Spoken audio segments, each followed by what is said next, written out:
बिस्मिल्लाहिर्रहमानिर्रहीम। अस्सलामु अलैकुम। Welcome back to my channel knowledge and tips and welcome to another video.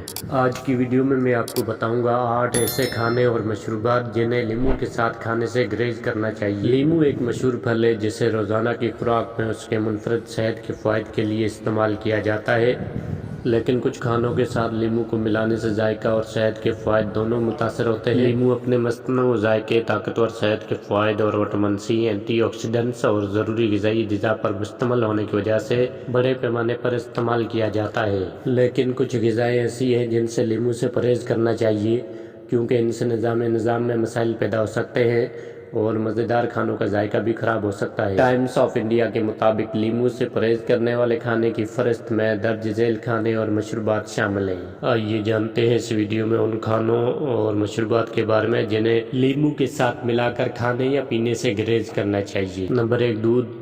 लीमू में citric acid होता है जिसे बराह रास्त दूध में या दीगर दूध की मसनूआत के साथ मिलाने पर रद्द-ए-अमल ज़ाहिर होता है और दही का सबब बनता है और साख्त को ख़राब करता है। इसके अलावा दोनों को एक साथ इस्तेमाल करने से तेज़ाबियत पैदा हो सकती है और सीने की शदीद जलन का सबब बन सकता है। नंबर 2, दूध और दही। दूध की तरह लीमू का रस दूध और दही का सबब बन सकता है।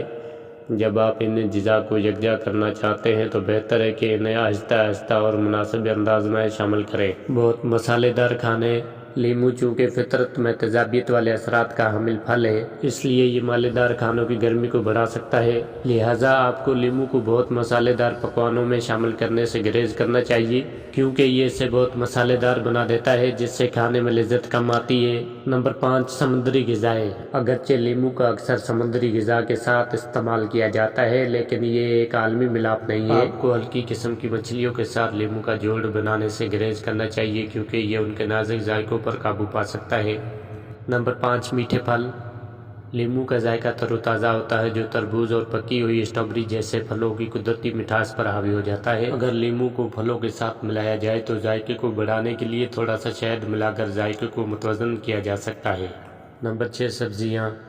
जब लीमू को अल्काइन सब्जियों जैसे पालक के साथ मिलाया जाता है तो इससे सब्जियों का रंग गहरा हो जाता है और वो अपनी मुताबिक सब्ज़ शक्ल खो सकते हैं। इससे बचने के लिए खारी सब्जियों को मेज़ पर रखने से पहले इनमें लीमू का रस शामिल किया जा सकता है। नंबर 7, खुशबूदार मसाला।